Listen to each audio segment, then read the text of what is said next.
But That is interesting, right? Because you're raising your kids in a mansion, right, in Jersey, but you grew up in the Bronx. How do you make sure they don't grow up spoiled? Because that's what I be trying to focus on.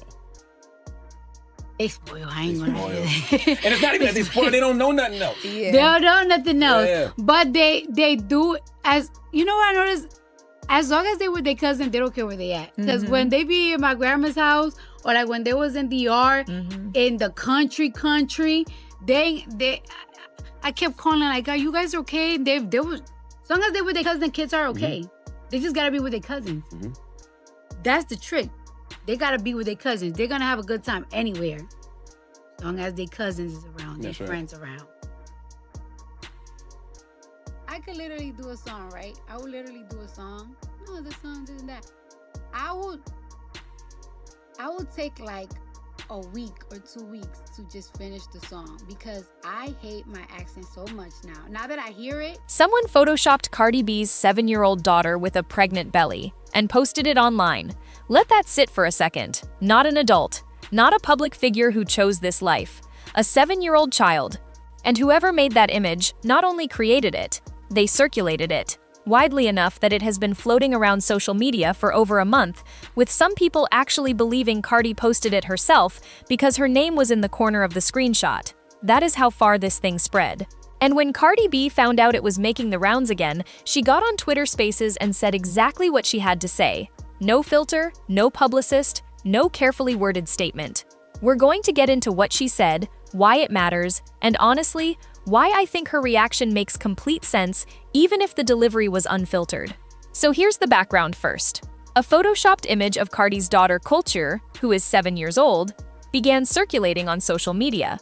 The image edited a pregnant belly onto her. There was also a separate edit of Kulture in a slavery-era outfit. And if that wasn't enough, people also digitally altered her son's graduation diploma to say special ed on it. This wasn't one incident. This was a coordinated pattern of people using children, literal children who have done nothing, as weapons to get at their mother. Now, the fake screenshot went around with Cardi's name attached, making some people think she had posted it herself. She had not. Someone fabricated the whole thing. But what's almost worse than the original edit is how many people saw it, shared it, and kept it alive for weeks without stopping to think about what they were actually spreading. So, Cardi got on Spaces, and she went in. She called out exactly what happened, that people edited a pregnant belly onto her 7-year-old, and she did not mince words about what she thinks of anyone who would do that. She made the point that her children have done nothing to deserve this. Kulture graduated early, that's it. That is what apparently set people off enough to create and share sexualized or degrading images of a child. The fact that a little girl was academically ahead of schedule and her mother posted about it. Think about what that says.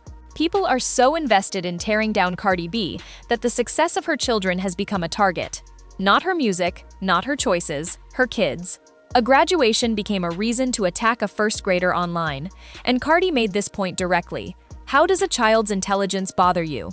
What is actually going on inside someone that they see a 7-year-old succeeding, and their response is to get on an app and make that child look pregnant?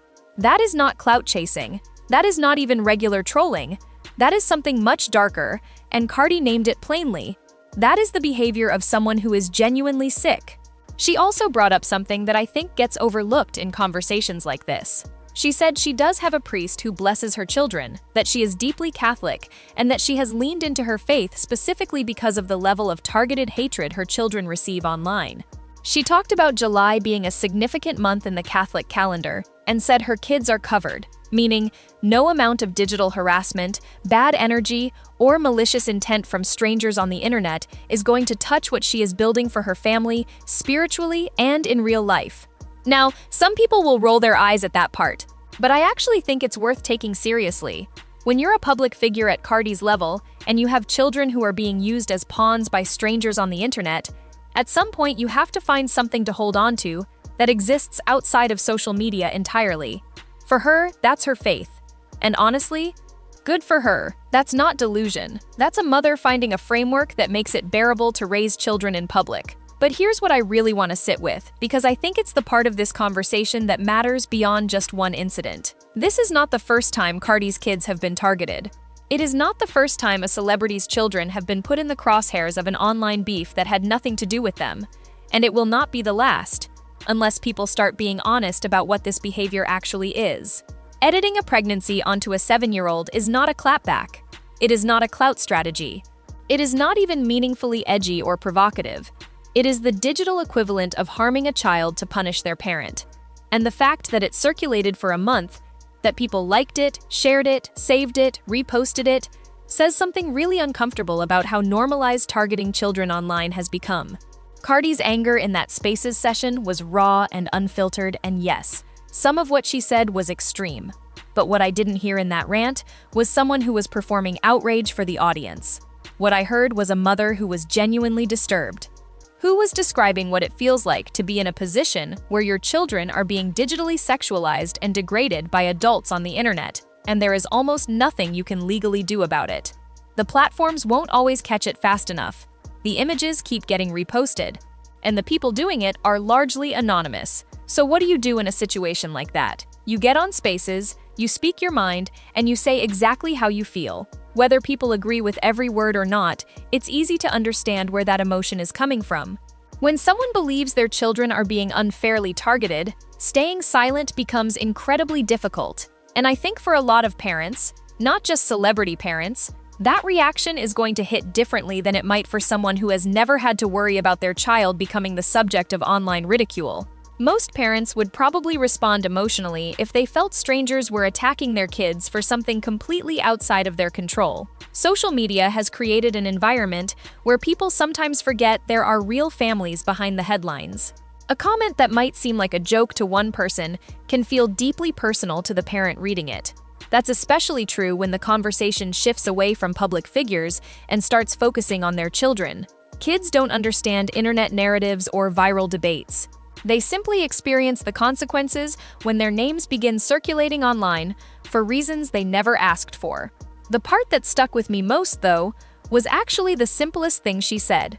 She asked why her kid's intelligence bothers people so much. Why Kulture graduating early, why her son earning a diploma, is something that people feel the need to question, attack, and undermine, instead of simply celebrating. And honestly, that's a difficult question to answer without acknowledging something uncomfortable. Because what exactly is there to criticize? Their children reaching milestones that most families would be proud of. If those achievements provoke negativity, it says far more about the people making the comments than it does about the children themselves. The only explanation that seems to fit is jealousy. Not jealousy of Cardi herself, but resentment directed toward her children. And when you actually say that out loud, it sounds ridiculous. Because it is. These are kids. They didn't choose who their parents are. They didn't choose to grow up in the public eye. They didn't ask for millions of people to have opinions about their lives. They're simply going to school, doing homework, learning, growing, and celebrating accomplishments that would normally happen in private. Instead, a group of adults with nothing better to do decided those moments should become internet debates. Rather than encouraging young people who are succeeding academically, they turned those achievements into something to mock, question, and tear down for engagement. Whether someone likes Cardi B or not, there should be a line that doesn't get crossed. Disagreeing with a celebrity is one thing. Dragging their children into online arguments is something entirely different. At some point, the conversation stops being about entertainment or celebrity gossip and starts raising a much bigger question about how comfortable people have become targeting children simply because of who their parents happen to be. Cardi B is not always the easiest person to defend in every situation. But on this one, she's right. She's completely right. And anyone who looked at that image of Kulture and found it funny, or shareable, or satisfying in any way, that says a lot more about them than it does about Cardi. I want to know what you think about this situation. Do you think platforms need to do more to protect the children of public figures from this kind of targeted editing and harassment? And do you think Cardi's response was the right move, or should she have stayed quiet? Drop everything in the comments. I genuinely want to hear where you land on this. I'll talk to you in the next one.